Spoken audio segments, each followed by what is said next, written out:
Welcome back to our math lesson videos. For this video, we are going to answer the practice activities na ibinigay ko noong nakaraang lesson video. So, kailangan natin ng mga values na nasa table na ito para masagutan yung mga practice activities.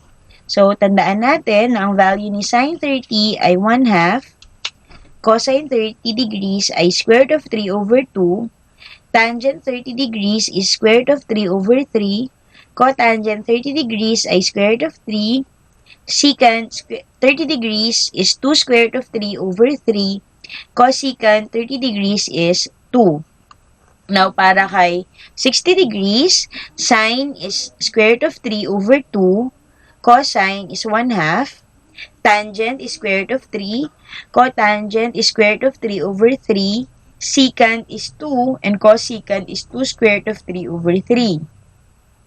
Para naman kay 45 degrees, sine is square root of 2 over 2, cosine is square root of 2 over 2, tangent 1, cotangent 1, secant and cosecant ay parehong square root of 2.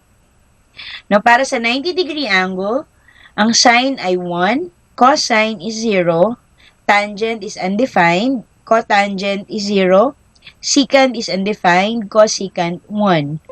For our 0 degrees, sine is 0, cosine is 1, tangent is 0, cotangent is undefined, secant is 1, cosecant is undefined. Ngayon, simulan na natin ang pagsagot sa ating practice activity. For exercise 1, una, 4 sine 30 degrees. Okay, kung natatandaan natin, ang value ng sine 30 degrees ay 1/2. So, kailangan lang natin siyang i-substitute dito sa ating expression. So, 4, instead na sine 30 degrees, ang gagamitin na natin is 1/2. Ngayon, imumultiply lang natin siya. 4 times 1/2 is equal to 4/2, which is 2. Ngayon, sagutan naman natin yung number 2. Quantity 2 cosine 60 degrees squared. So, kung natatandaan ninyo, ang value ng cosine 60 degrees at ng sine 30 degrees ay pareho. Kasi, si 30 degrees at 60 degrees ay complementary at ang cofunction ng complementary angles ay magkapareho. Okay, so ang cosine ni 60 degrees ay 1/2 din. Ngayon, isubstitute natin si cosine 60 degrees sa ating expression. So, ito ay magiging 2 at ang cosine 60 degrees ay 1/2 squared. And 2 times 1/2, ang sagot ay 1. 2 times 1 is 2, divided by 2, 1. 1 squared. So, ang sagot para sa number 2 ay 1. Kasi 1 squared ay 1 times 1 o 1. Okay. Para sa question number 3, sine 30 degrees plus cosine 45 degrees.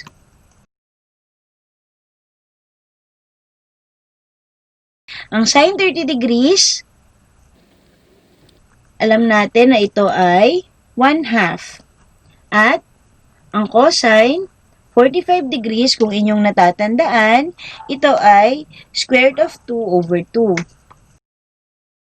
I-substitute lang natin ang mga values na ito dito sa ating expression. So, si sine 30 degrees ay 1/2 plus si cosine 45 degrees ay square root of 2 over 2.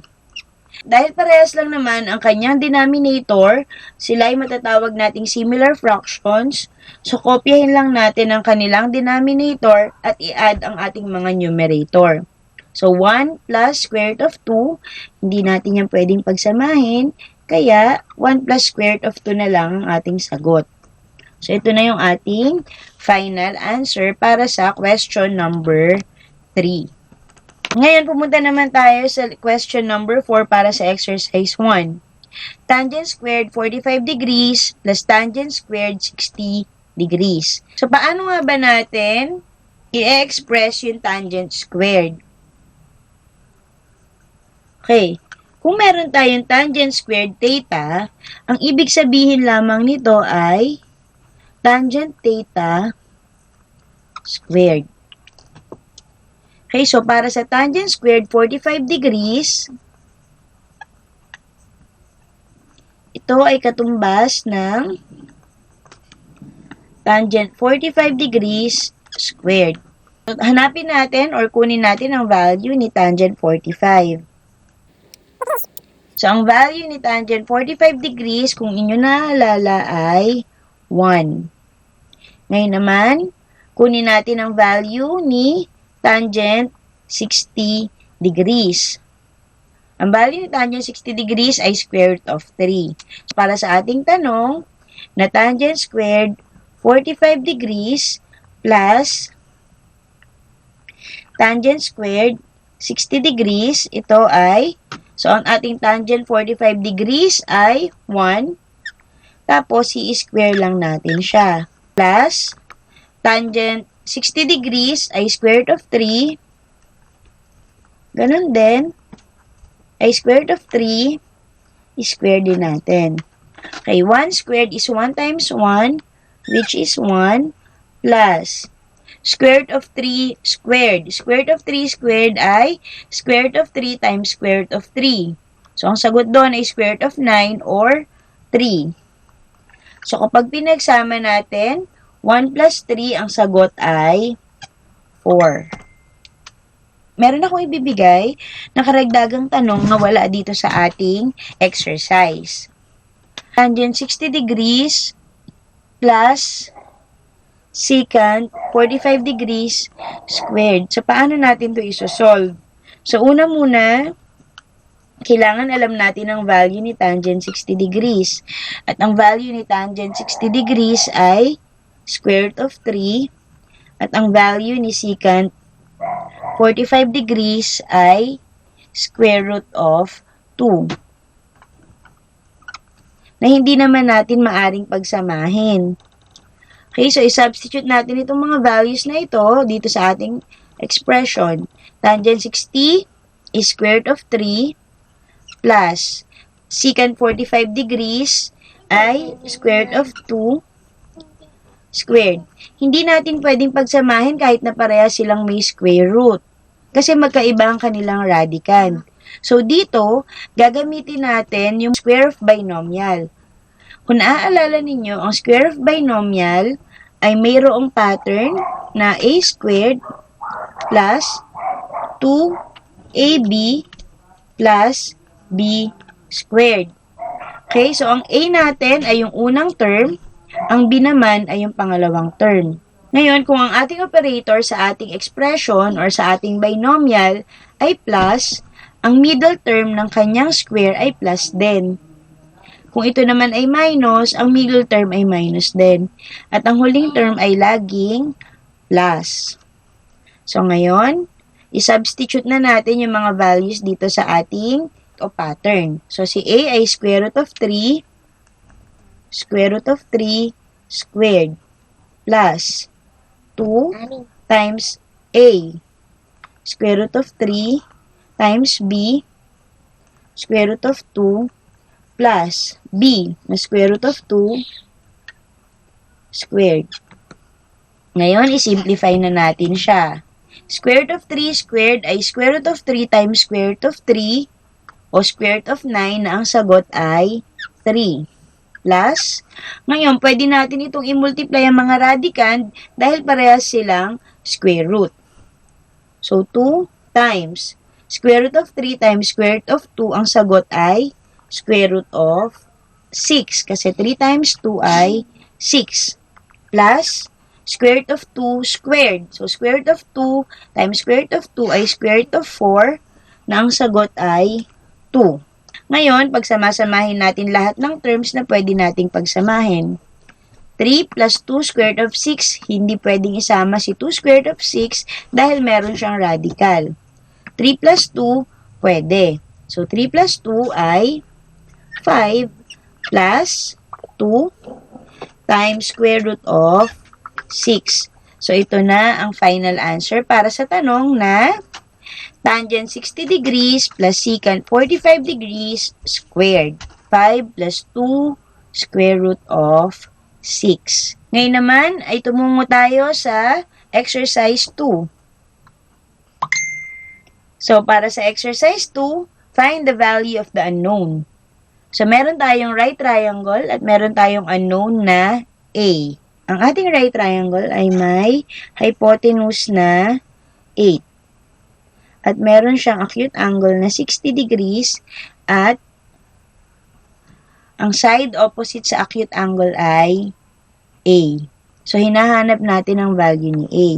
Kailangan muna nating malaman kung anong trigonometric function ang gagamitin natin mula sa ating given. So, ang given natin ay si 60 degrees at A at ang hypotenuse na 8. Okay. Kung papansinin natin, si A ay nasa kabilang side ni 60 degrees. Therefore, si A ay opposite. Okay. Ngayon, meron tayong hypotenuse na 8. So, paano rin natin nahanapin ang value ni 8? So, kung given ang opposite side at hypotenuse, anong trigonometric ratio ang gagamitin natin? Okay, tandaan ang shortcut na SO, Ka, To, Wa. So, SO means opposite over hypotenuse. Ka is adjacent over hypotenuse at To, Wa ay opposite over adjacent. So, dahil ang given natin ay opposite at hypotenuse, ang gagamitin natin ay sine. Kasi, sine theta is equal to opposite over hypotenuse. So, ang theta natin dito or ang value ng angle natin dito ay 60 degrees. So, i-substitute natin. Sine 60 degrees equals opposite, which is A, over hypotenuse, which is 8. So, dahil ang hinahanap natin ay value ni A, kailangan i-isolate natin si A by multiplying both sides by 8. So, magkakaroon tayo ng 8 sine 60 degrees equals, so pwede natin siyang i-divide out, ang sagot ay A. So, A is equal to 8 times sine 60 degrees. So, kung natatandaan ninyo, ang value ni sine 60 degrees ay square root of 3 divided by 2. So, para makuha ang value ni A, imumultiply natin si square root of 3 divided by 2 kay 8. So, 8 times square root of 3 divided by 2. Pwede namang i-multiply nyo muna si 8 kay square root of 3 bago nyo i-divide sa 2 o kaya pwede nyo na silang i-divide out. Dahil si 8 at si 2 ay parehong divisible sa 2, i-divide natin pareho sa 2. 8 divided by 2, ang sagot ay 4. 2 divided by 2, ang sagot ay 1. So, para kunin ang value ni A, i-multiply lang natin si 4 kay square root of 3 at hindi na natin isasama si 1 na nasa denominator. So, ang sagot, 4 square root of 3 at ang ating unit ay centimeters. So, maaari niyong itanong, bakit kailangan pang gamitan ng sine? Pwede naman natin gamitin yung rule na ginamit natin sa special right triangles. So, kailangan din natin itong malaman dahil sa susunod na lesson natin, kukunin na natin yung trigonometric ratio ng mga angles na hindi special. Okay, ngayon tumungo tayo sa ating susunod na tanong. Find the value of the unknown ulit. So, ang hinahanap natin dito ay ang value ni C na opposite kay 30 degrees. I-identify muna natin mula sa ating drawing kung ano ang ating mga given. So, with respect to C, ang ating theta dito ay 30 degrees or ang ating angle ay 30 degrees. So, si C ay nasa kabila ni 30 degrees, kaya si C ay ang ating opposite side. So, opposite side natin si C. Si 16 centimeters ang ating hypotenuse dahil ito yung side na opposite sa ating right angle. So, ang ating hypotenuse ay 16 centimeters. Parehas nung kaninang tanong, anong trigonometric ratio ang kailangan nating gamitin? Okay, para dito sa question na ito, nakita natin na given ang opposite side at ang hypotenuse. So, anong trigonometric ratio yung gagamitin natin kung opposite at hypotenuse ang given? Tandaan ulit yung SOHCAHTOA. So, dahil opposite at hypotenuse ang given, ang gagamitin natin ay sine. Dahil ang sine theta ay opposite over hypotenuse. So, ang ating theta ay 30 degrees. Kaya, sine 30 degrees equal to, anong opposite side natin? C. Ang ating hypotenuse ay 16. So, hinahanap natin ang value ni C, kaya i-isolate natin si C by multiplying both sides by the denominator. Ang denominator natin ay 16. Okay? So, ito ay 16 times sine 30 degrees equal to C. C is equal to 16 sine 30 degrees. So, ano nga ba yung value ni sine 30 degrees? Kung natatandaan ninyo, si sine 30 degrees ay may value na 1/2. So, para makuha natin yung value ni C, i-substitute lang natin yung sine 30 degrees dito sa ating equation. So, C is equal to 16 times sine 30 degrees na 1/2. So, ang sagot, 16 times 1/2, ito ay magiging 16 times 1 divided by 2. So, ang sagot natin ay 8 at ang unit natin ay centimeters. So, para sa question na ito, ang value ng ating unknown ay 8 centimeters. Ngayon ay tumungo naman tayo sa ating huling tanong para sa ating practice activity. Okay, mula dito sa problem na ito, nakita natin na ang side ay square root of 2 at hinahanap natin yung value ni x. Okay, so paano natin makukuha yung value ng ating unknown na si x? Mag-assign tayo ngayon ng variable para dito kasi ito muna yung kailangan nating makuha. Nakuha na natin yung measure nito. Pwede natin siyang gamitin para makuha yung value ni x. So, pangalanan na lang natin siyang C. Bakit C? Kasi siya yung hypotenuse nitong triangle na ABC. Okay, dun sa figure kanina, ito yung ABCD. So, si AC, siya yung hypotenuse. Okay? So, given itong square root of 2 na ito, kung mapapansin ninyo, 45 degrees, nasa tabi niya yung given na side. So, ano kaya ang ating gagamiting trigonometric ratio?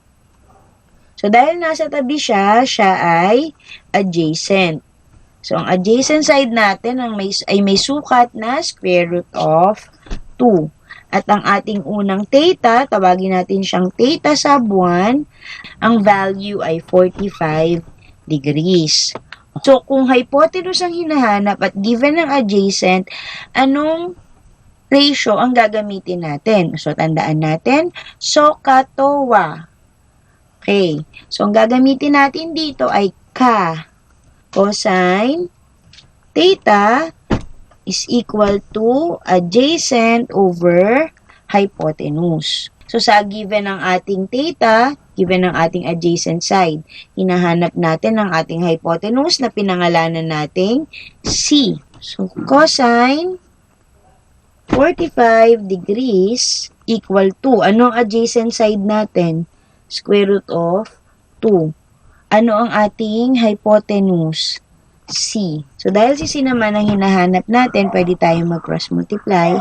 So, C is equal to square root of 2 over cosine 45 degrees. So, ano nga ba ang cosine 45 degrees? ang cosine 45 degrees ay square root of 2 over 2. Pwede na nating hanapin si C by substituting square root of 2 over 2 sa ating equation. So, C is equal to square root of 2 divided by square root of 2 over 2. So, C is equal to square root of 2 times. Kunin natin yung reciprocal ng ating divisor. Ano ba yung reciprocal ng divisor natin? Diba ang divisor natin ay square root of 2 over 2. Pag kinuha natin yung reciprocal, magiging 2 over square root of 2. So, dahil common naman si square root of 2 sa numerator at sa denominator, pwede natin siyang i-divide out. So, ang maiiwang sagot ay 2.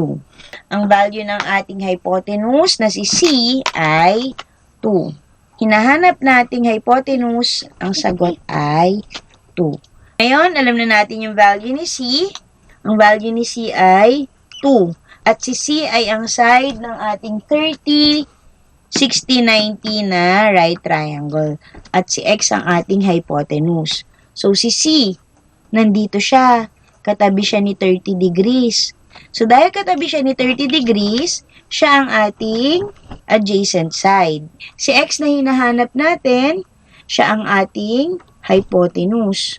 Okay, tapos ang ating theta or angle ay 30 degrees. So, anong ratio ang gagamitin natin?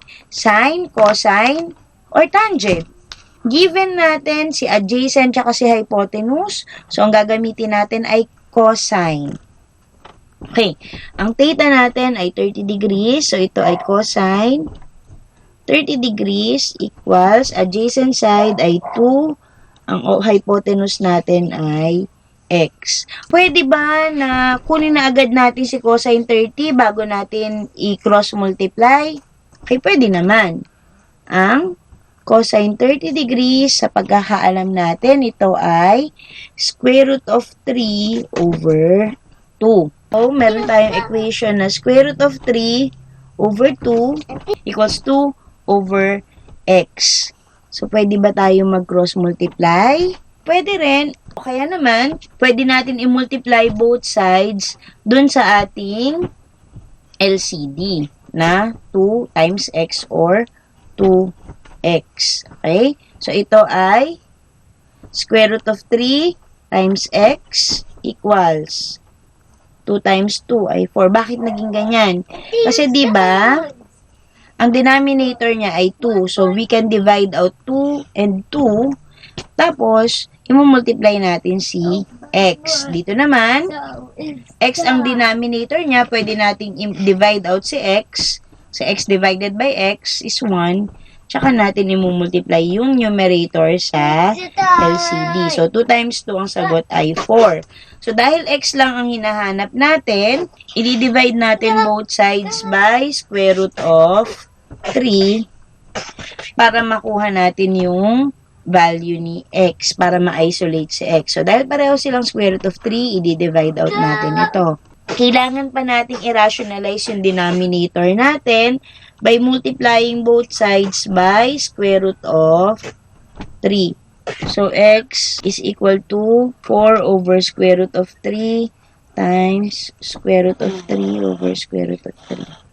Okay, 4 times square root of 3 ay 4 square root of 3 over square root of 3 times square root of 3 is 3. Kasi ito ay square root of 9 and ang square root ng 9 ay 3.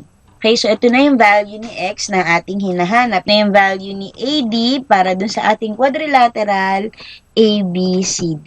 Para sa ating lesson video na ito ang ating source na ginamit. Sana'y marami kayong natutunan sa ating lesson video na ito. Thank you, keep safe, and stay healthy. See you again on our next video. Subscribe, like, click the bell.